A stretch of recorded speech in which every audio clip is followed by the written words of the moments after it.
Now we're going to start audio. There it is. This is the Podcast Weekly, and we are now live streaming to Twitch, and the podcast should be up shortly. All right. It has been a fascinating day. I spent, get this. You know, I'll tell you one thing. I woke up in the morning, and I heard an ambulance at 5 a.m. And I was like, what?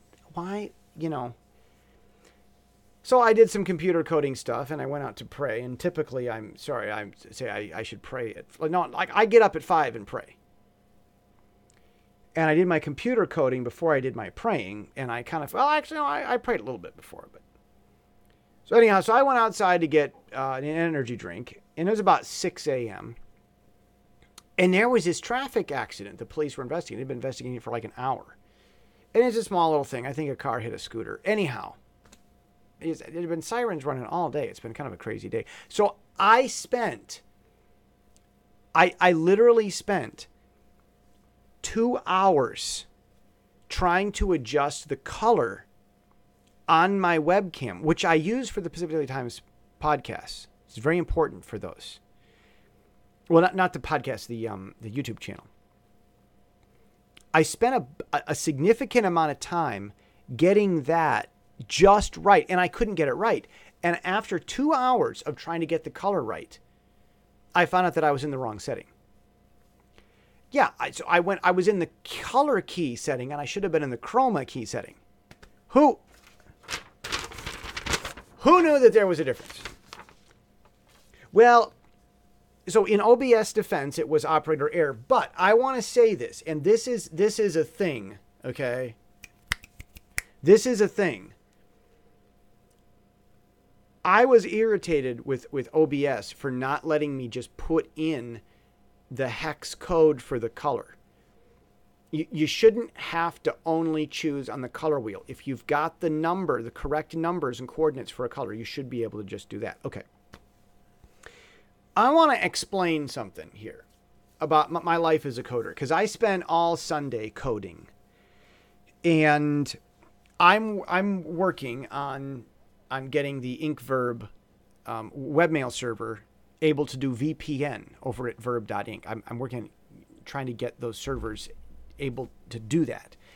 But to do that, I've got to set other framework in place. So I've been really, really working on this stuff, and I'm working as a developer constantly. I've got my own software. I'm always working as a developer. So I want to give you an opinion. Even if you're not a developer, I want you to understand the world of developers. Because this is a thing here. So I'm going to get here. This is the thing. World of developers. There are two main types of developers. There are the developers that don't want to write any code. And then there are the developers that don't want any dependencies. Dependencies. Now, what in the world is a dependency? Okay, I'm not going to teach you all about code, but I'm going to teach you what a dependency is. Let's say I'm writing my code, and I've got a web page. And my web page has a little blue dot on it. And I want to make my little blue dot go in a circle. Well, typically, there's a language for that. I'm not going to tell you what the languages they are, but there's a language for that. It's not that hard. You do a little research, you can figure out how to make a blue dot go in a circle. And so you basically, you'd pound out the code for make the blue dot go in a circle. Okay, you pound out the code for that. Make the blue dot go in a circle. Okay.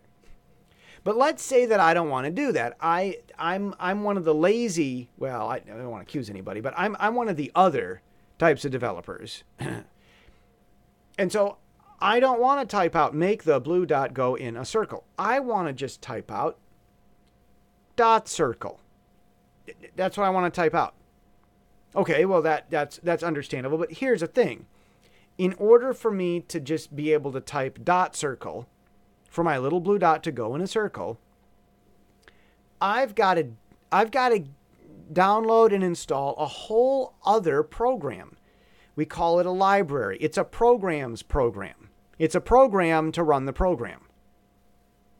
So I've got to install or get or download or, set up another program for the program to run the program called a library. And that's got a whole bunch of little stuff in it. If I just type dot circle,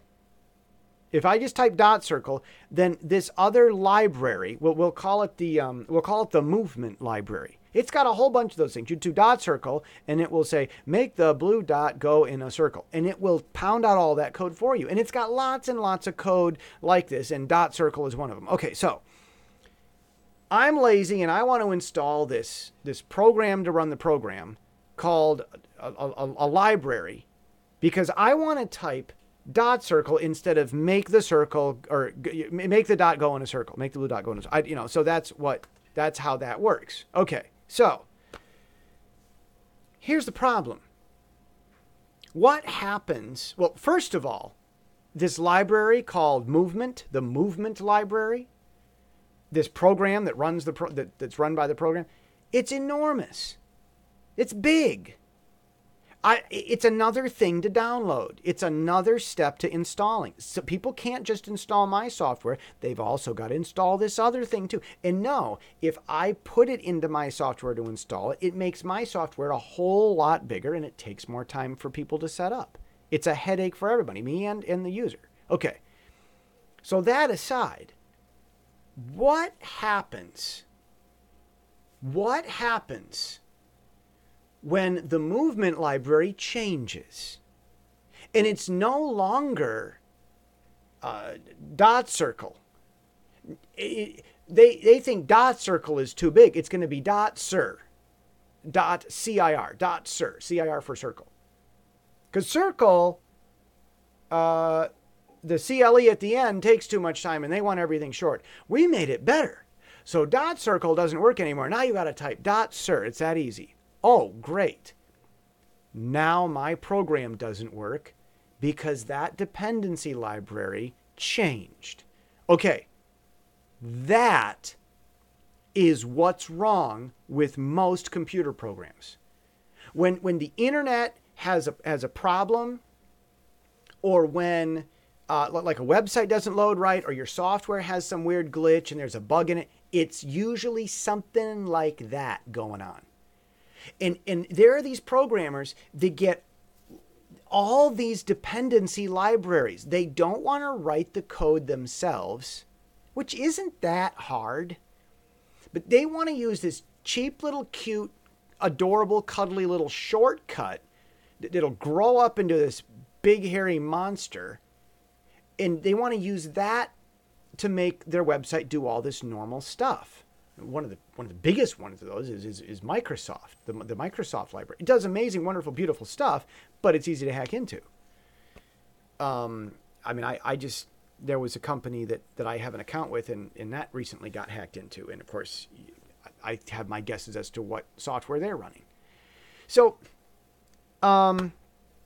there are programmers that want other people to write the majority of their software code, but it makes it so that it can break easy because you're all dependent on this little tiny piece of software that might not work.